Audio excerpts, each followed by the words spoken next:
इसमें 3 major shooters जो हैं जिन पर 5-5 लाख रुपए का इनाम है, गुड्डू मुस्लिम, अरमान और साबिर, ये फरार हैं। इसके अलावा जो कॉन्स्पिरेसी में जो लोग शामिल हैं उसमें कई अन्य लोग हैं, जिसमें अतीक अहमद की पत्नी शाइस्ता परवीन भी शामिल हैं। उन पर 50,000 रुपये का इनाम है।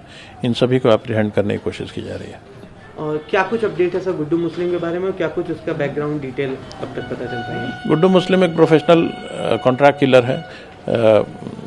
इसको एक गोरखपुर के मामले में NDPS एक्ट में सज़ा हो गई थी 10 साल की, और उसके बाद फिर अतीक ने इसकी जमानत कराई और इसे अपने गैंग में शामिल कर लिया था। तब से ये लगातार अतीक गैंग के लिए काम करता रहा है। मेरा प्रोफेशनल हंच है कि कई घटनाएं इसने की हैं, लेकिन उसमें ये नामजद या उसका नाम प्रकाश में नहीं आया। इसके साथ ही सर साबिर और अरमान जो हैं, इन लोगों के बारे में क्या कुछ अपडेट? सभी पर काम चल रहा है। सफलता मिलने पर अवगत कराया जाएगा। इनके बारे में भी आपने जिक्र किया था कि इनकी कुछ डिटेल सोशल मीडिया पर भी पड़ी है, यूट्यूब पर भी पड़ी है। क्या कुछ डिटेल है, क्या है उसमें? साबिर के बहुत सारे वीडियोस हैं सोशल मीडिया पे, और उसमें वो शाइस्ता परवीन का ड्राइवर का रोल निभाता नज़र आ रहा है। और इस ग्रुप के साथ रहते हुए, जो पूरा आपराधिक ग्रुप है उसके साथ रहते हुए भी ये भी क्राइम वर्ल्ड में एंटर कर गया, और इसने भी इस शूट आउट में जिसमें उमेश पाल जी की हत्या हुई और साथ में उनके 2 चलने वाले सिक्योरिटी पर्सनल पुलिस के दिए हुए उनकी हत्या हुई, उसमें इसने बहुत ही एक्टिव रोल निभाया, जो CCTV फुटेज में बहुत अपरेंट है। सर शाइस्ता परवीन को पकड़ने में क्या कुछ कठिनाई आ रही? क्या एक फीमेल होने का कुछ ना कुछ फ़ायदा मिल रहा है उसे? कठिनाइयाँ कोई नहीं, उन पर 50,000 का इनाम है, और उम्मीद है कि जल्द गिरफ्तार कर ली जाएंगी। अब बताया जा रहा है कि वो परमानेंट नकाब में रहते हैं, जिसका उसे फ़ायदा मिल रहा है। ये सब फ़ायदे मिल सकते हैं, लेकिन पुलिस से बचाने के लिए सफिशिएंट नहीं। इसमें 3 मेजर शूटर्स जो हैं जिन पर 5-5 लाख रुपए का इनाम है, गुड्डू मुस्लिम, अरमान और साबिर, ये फरार हैं। इसके अलावा जो कॉन्स्पिरेसी में जो लोग शामिल हैं उसमें कई अन्य लोग हैं, जिसमें अतीक अहमद की पत्नी शाइस्ता परवीन भी शामिल हैं। उन पर 50,000 रुपये का इनाम है। इन सभी को अप्रीहेंड करने की कोशिश की जा रही है।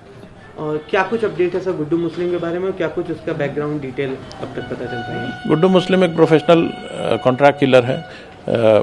इसको एक गोरखपुर के मामले में NDPS एक्ट में सज़ा हो गई थी 10 साल की, और उसके बाद फिर अतीक ने इसकी जमानत कराई और इसे अपने गैंग में शामिल कर लिया था। तब से ये लगातार अतीक गैंग के लिए काम करता रहा है। मेरा प्रोफेशनल हंच है कि कई घटनाएं इसने की हैं, लेकिन उसमें ये नामजद या उसका नाम प्रकाश में नहीं आया।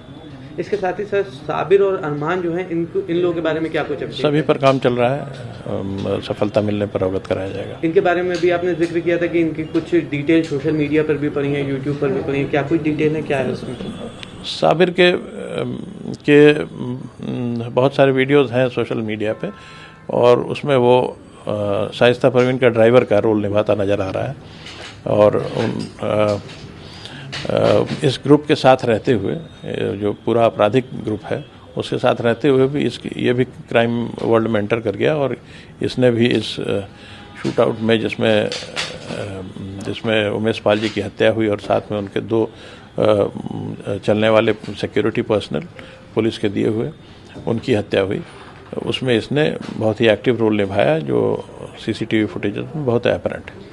सर शाइस्ता परवीन को पकड़ने में क्या कुछ कठिनाई आ रही? क्या एक फीमेल होने का कुछ ना कुछ फ़ायदा मिल रहा है उसे? कठिनाइयाँ कोई नहीं, उन पर 50,000 का इनाम है, और उम्मीद है कि जल्द गिरफ्तार कर ली जाएंगी। अब बताया जा रहा है कि वो परमानेंट नकाब में रहते हैं, जिसका उसे फ़ायदा मिल रहा है। ये सब फ़ायदे मिल सकते हैं, लेकिन पुलिस से बचाने के लिए सफिशिएंट नहीं। हमसे जुड़े रहने के लिए हमारे YouTube चैनल को सब्सक्राइब करें और नई वीडियो की नोटिफिकेशन के लिए बेल आइकॉन को दबाएं।